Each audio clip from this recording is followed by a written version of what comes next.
But I would say that he is someone that is absolutely buzzing right now, right? He is buzzing like it is Friday night and you just got off work and you got your paycheck. Your man is really on fire. I'm talking about. We believe every NBA fan that plays fantasy football should also play fantasy basketball. Here are the top 5 waiver wire targets you need to focus on for fantasy basketball. The first guy is someone that I'm super high on. He's been like breaking records. He recently broke a Kobe Bryant like age record, like the youngest player to come off the bench and score a certain amount of points. I don't have the information handy, but I would say that he is someone that is absolutely buzzing right now, right? He is buzzing like it is Friday night and you just got off work and you got your paycheck. Your man is really on fire. I'm talking about from the Memphis Grizzlies, none other than my man, Gigi Jackson. Gigi Jackson has been absolutely cooking, getting the opportunity with all of the injured players in Memphis. It literally looks like a daggone a emergency room triage. A fantasy basketball emergency room triage. Like Marcus Smart is out, John Moran is out, Desmond Bane is out. And honestly, for my Desmond Bane managers, it might be time to like wrap it up.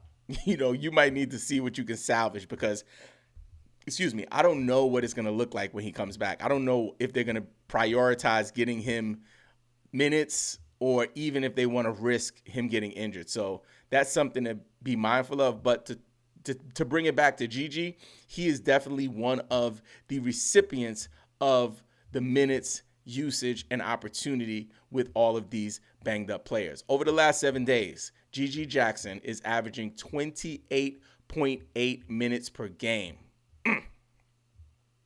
Just to give you some context, on the season, he's averaging 18.7.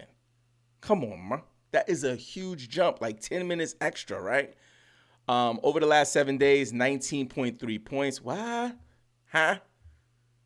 5.5 rebounds, not bad. 1.3 assists, check this out. 1.5 steals per game over the last 7 days. So this is a week with week 17 being so wonky, combining 2 weeks and also having these days off for some NBA teams. This is an opportunity for you to use your waiver moves as just kind of like some test runs to see what could work.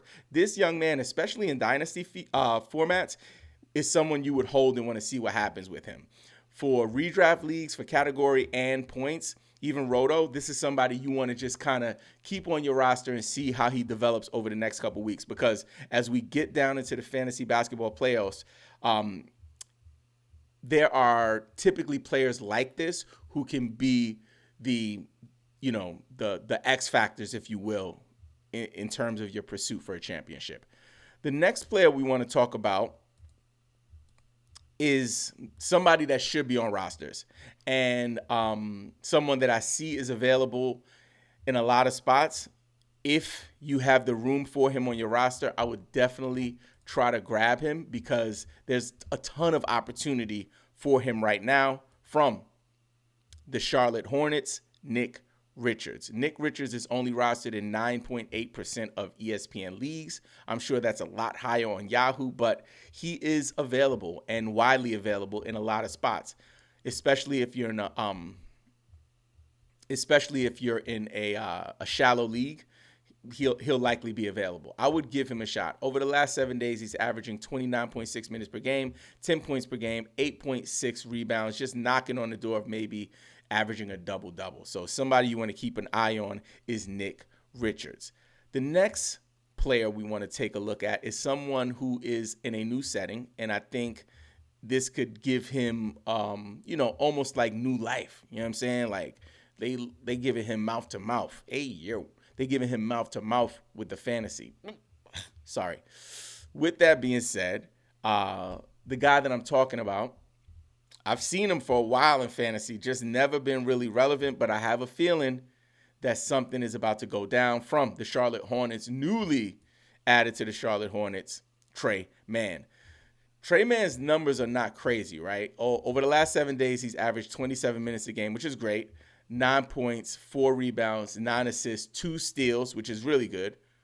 But that's not why I'm really fascinated with what he's going to do in fantasy.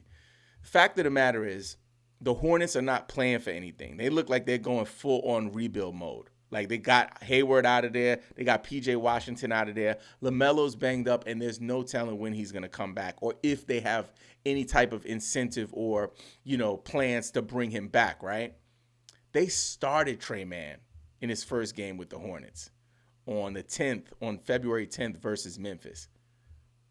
Huh? Come on, man. They are literally telling you the top is off, boobies is out, hair blowing in the wind. Convertible status. Jet plane. Like, they are like, yo, let's see what we got. He's on our team. We're not going to play LaMelo. Let's see what happens. Grabbing a starting point guard in fantasy basketball, any team is going to be a good look for you in most cases. You might get hit on turnovers, but if you're in a category league, 9 times out of 10, you're already punting turnovers anyway. So that's not a big deal, right? This man started off with 2 steals, 9 assists. Those are 2 categories that are valuable. And in a points league, that is super, super, helpful for you as well. So I would definitely take a look at Trey Mann.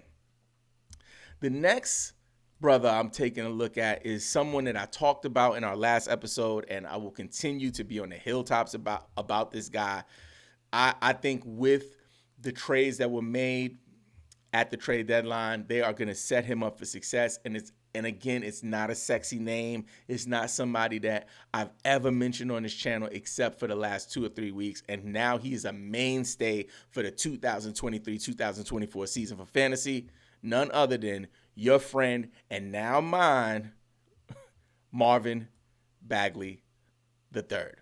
Marvin Bagley III has kind of been stinking up the joint over the last 7 days, so I won't even share his stats. He's just someone you want to be a little patient with. After the All-Star weekend is complete and everyone gets back to games, at the end of this week 17 double trouble deal that we're dealing with, it's a lot of dealing, right? Then you can assess whether or not you're going to hold him. Don't make any rash decisions like, oh my God, like what is Robin talking about? This guy could literally be a walking double-double for you in fantasy basketball. He's proven it. He's shown it time and time again. When he gets the minutes, he gets you 10 points and he gets you at least 10 rebounds. Defensive stats, not so much. But again, this is something you want to be patient with. So I highly recommend grabbing Marvin Bagley III if you have some space on your roster. And the next guy is someone that I was thinking about in our pre-season draft times. I might have mentioned him here and there, but not someone that had a clear path or runway to any kind of opportunity. And now that has presented itself. He's more of a deep league kind of guy if you're in a deeper league, maybe a 14, 16. But even if you're in a 10 or a 12 team league, maybe somebody, if you have the ability to try it out, it's something that I'm really curious to see what happens. So it's some money that I'm going to grab, especially in dynasty formats, to see what happens. This is my man from the Utah Jazz, Taylor Hendricks. Now, if you've ever listened to my voice before or watched any of our content, I was super high on Walker Kessler and kind of had to put my foot in my mouth over that joint, right? I bombed on that. I raised my hand. Walker Kessler has been not doing well, right, to say the least.